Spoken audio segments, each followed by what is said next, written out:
औज़ु बिल्लाहि मिनश्शैतानिर्रजीम बिस्मिल्लाहिर्रहमानिर्रहीम।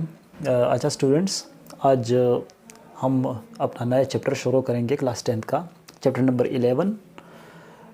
Chapter number 11 sound है। साउंड का मतलब है आवाज़, ठीक है। आवाज़ क्या है? देखिए, आवाज़ एक एहसास होता है। क्या होता है? एहसास, ठीक है ना। हम इसको महसूस कर सकते हैं, ठीक है। हम देख नहीं सकते हैं, हम इसको महसूस कर सकते हैं। तो हम कह सकते हैं कि साउंड क्या है? साउंड एक सेंसेशन है, एक एहसास है जो हमारे कानों को ये महसूस होती है, ठीक है। तो हम कह सकते हैं कि the sensation felt by our ears as called sound, ठीक है। हर वही एहसास जो हमारे कान इसको महसूस कर सके, इसको क्या कहलाते हैं? इसको साउंड कहलाते हैं। ख़ुद सोचे, जब हम सुबह सवेरे हम उठते हैं तो हम परिंदों के जो आवाज़ें हैं इसको महसूस करते हैं। कभी कभार गाड़ी के हॉर्न्स जो होते हैं, गाड़ी की जो साइलेंसर की आवाज़ जो होती हैं, इसी तरह मुख्तलिफ़ किस्म की आवाज़ें हम महसूस कर सकते हैं, ठीक है। सिमिलरली म्यूज़िक हुआ, ठीक है, नॉइज़ हुआ, शोर।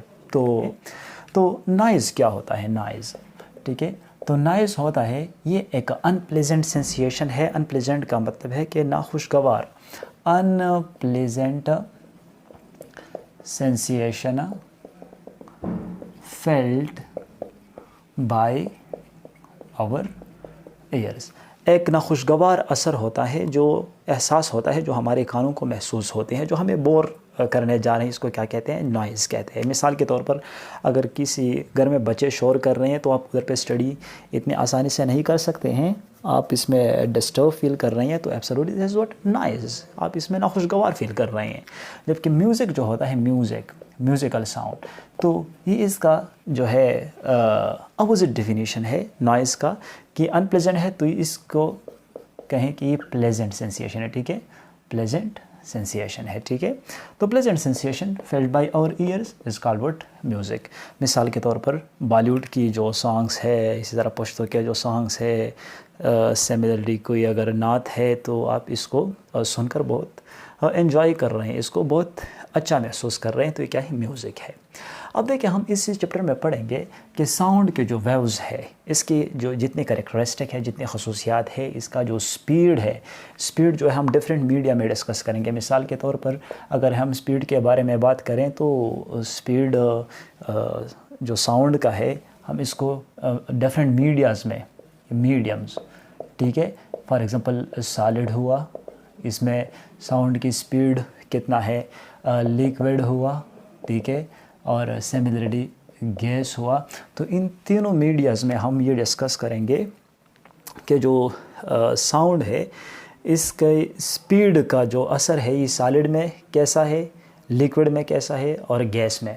हम इधर पे सिर्फ शॉर्टकट ये मैं आपको ये बात बताऊं कि सॉलिड में सबसे ज़्यादा है, फिर इसमें लिक्विड में ज़्यादा है, और आखिर में जो सबसे कम है ये गैस में है। इसके ऊपर जो है हम इस चैप्टर में आगे जाकर डिस्कशन करेंगे, ठीक है। दूसरी जो सबसे बात है कि वेव्स, साउंड का जो वेव्स है ये लॉन्गिट्यूडनल वेव्स है, ठीक है। लॉन्गिट्यूडनल वेव्स है, और आपने पहले चैप्टर में ही पढ़ा है। अगर किसी ने नहीं पढ़ा है तो पिछला जो हमारा लेक्चर है इसको विज़िट कीजिए। लॉन्गिट्यूडनल वेव्स जो है, ये वही वेव्स है जिसमें जो पार्टिकल की वाइब्रेशन है, particle vibration and direction of propagation जो है, ये क्या है? पैरेलल है। क्या है? एक दूसरे के पैरेलल होते हैं। मतलब एंगल पार्टिकल वाइब्रेशन और डायरेक्शन ऑफ प्रोपिगेशन के बीच कितना बनता है? 0 डिग्री बनता है, ठीक है। तो ये है लॉन्गिट्यूडनल वेव्स। तो जो साउंड की जो वेव्स है ये लॉन्गिट्यूडनल वेव्स होते हैं, और ये लॉन्गिट्यूडनल वेव्स जो है कंप्रेशन और रिफ्लेक्शन की सूरत में जो है एक जगह से दूसरी जगह प्रोपिगेट होते हैं, ठीक है। हम इसके बारे में भी समझेंगे कि कंप्रेशन क्या होता है, रिफ्लेक्शन क्या होता है, ठीक है। इसके ऊपर हम आगे जाकर डिस्कशन करेंगे।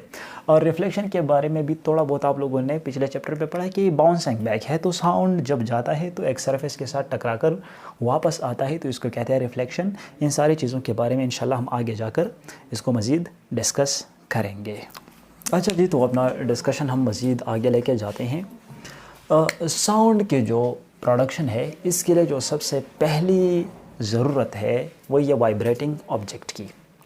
जब कोई भी ऑब्जेक्ट वाइब्रेट होता है तो इससे क्या पैदा होती है? साउंड पैदा होती है। मिसाल के तौर पर हम गिटार ले लें, गिटार या इसको आप कहते हैं सितार पश्तो में, ठीक है, या रबाब वगैरह। तो ये गिटार का जो स्ट्रिंग है, मिसाल के तौर पर ये मैं गिटार बनाता हूँ, ठीक है, गिटार, इसमें जो है इसके स्ट्रिंग्स है, लेट फॉर एग्जांपल। तो इस गिटार से अज़ ख़ुद आवाज़ नहीं निकलती हैं।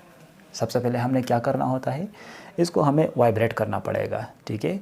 तो अगर कोई म्यूज़िशियन है, कोई इस गिटार का एक्सपर्ट है, तो इसको सबसे पहले क्या करेगा, ये गिटार के जो स्ट्रिंग्स है इसको वाइब्रेशन देना पड़ेगा।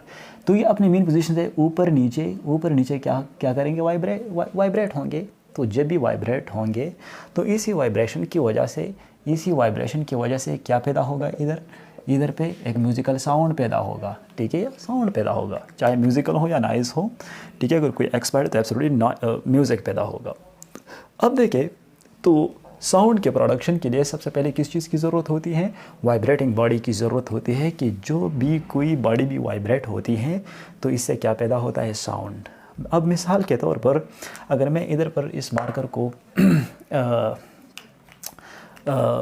मारूँ इस जगह पर, इस पॉइंट पर, तो इससे क्या पैदा होती है, आवाज़ पैदा होती है। आवाज़ क्यों पैदा होती है? Because of vibrations of molecules और एटम्स इनसाइड दिस ऑब्जेक्ट, ठीक है। अब इसकी स्पीड के ऊपर जो है, ये गैस में भी किसी ख़ास स्पीड से ट्रैवल करेगा, लिक्विड में भी किसी ख़ास स्पीड से ट्रैवल करेगा, और सॉलिड में भी किसी ख़ास स्पीड से ट्रैवल करेगा, ठीक है। तो इस स्पीड जो सबसे ज़्यादा है साउंड का, वो इस सॉलिड में है, ठीक है। तो सॉलिड मीडियम में जो साउंड है ये सबसे ग्रेटर होगा, ठीक है, फिर लिक्विड में, और आखिर जो सबसे स्लो स्पीड है साउंड का, ये गैसियस मीडियम में होगा, ठीक है। अब देखिए, अगर वैक्यूम की बात करें तो वैक्यूम में तो इधर पे कोई मीडियम नहीं होती है ना, ठीक है, नो मीडियम इज़ हियर। तो अगर कोई मीडियम नहीं होती है तो इसका मतलब है कि जो साउंड के प्रोडक्शन है, इसके लिए तो मीडियम की ज़रूरत होती है, इसके लिए तो कुछ डिस्टर्बेंस की ज़रूरत होती है, क्योंकि ये एनर्जी प्रोपिगेशन है, और एनर्जी प्रोपिगेशन के लिए जो है, जो साउंड है, इसके लिए मीडिया की रिक्वायरमेंट होती है। तो इधर पे मीडिया नहीं है, तो इसका मतलब है कि वैक्यूम में साउंड जो है इसका ज़ीरो स्पीड होता है, मतलब नो स्पीड। तो अगर ज़ीरो स्पीड है तो इसका मतलब है कि वैक्यूम में साउंड ट्रैवल नहीं कर सकता है, ठीक है। तो ये एमसीक्यूज़ है कि अगर आपसे कोई पूछे कि क्या वैक्यूम में साउंड ट्रैवल कर सकती है, सो नो। क्यों? ज़ीरो स्पीड होता है। क्यों? बिकॉज ऑफ नो मीडियम, इधर पे जो है कोई मीडियम ही नहीं होता है। अब इसका मिसाल ले ले, एक म्यूज़िकल इंस्ट्रूमेंट है जिसको कहते हैं ट्यूनिंग फॉर्क। देखिए, ट्यूनिंग फॉर्क जो है, इसके दो प्रॉन्ग्स होते हैं, यानी दो शाखें होती हैं, ठीक है।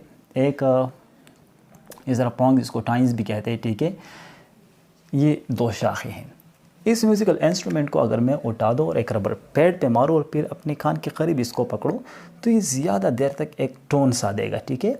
अब ये टोन क्यों दे रहा है? फॉर एग्जांपल, अगर मैं इस एक प्रॉन्ग का मिसाल ले लूँ, ये मेन पोजीशन है, और ये मेन पोजीशन से आगे पीछे क्या होगा, ऐसा वाइब्रेट होगा, ठीक है। ये मेन पोजीशन है, ये मेन पोजीशन आगे और पीछे ऐसा वाइब्रेट होगा जल्दी से, ठीक है।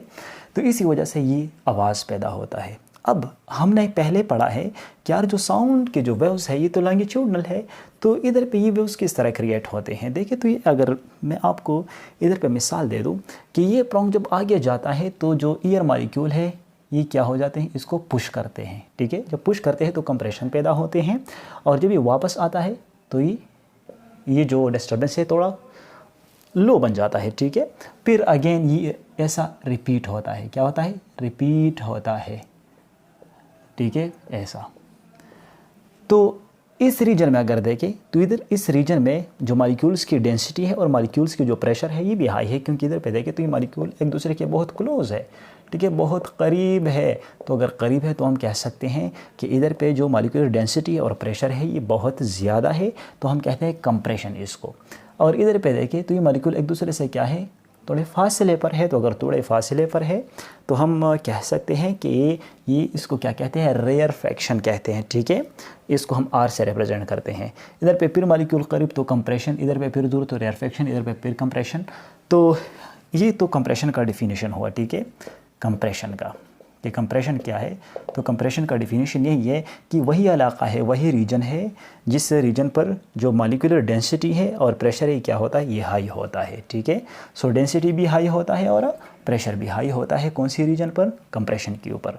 तो अगर रेयरफेक्शन की डिफिनीशन आप लोग समझना चाहते हैं तो रेयरफेक्शन का डिफिनीशन इसका उल्टा लिखे कि वही रीजन है, तो रीजन अपनी जगह पर, जिधर पे हाई की जगह क्या लिखे, लो, ठीक है, ऑफ लो। हाई की जगह मैंने क्या लिखा, लो मैंने लिखा, मॉलिक्यूलर डेंसिटी एंड प्रेशर, ठीक है। डेंसिटी और प्रेशर क्या होता है, ये लो होता है। तो इस रीजन को क्या कहते हैं, इस रीजन को कहते हैं रेयरफेक्शन, ठीक है। अब दो कंप्रेशन के बीच का जो फासला इसको कहते हैं वेवलेंथ, ठीक है, या दो रेयरफेक्शन के बीच जो फासला इसको क्या कहते हैं, वेवलेंथ, ठीक है।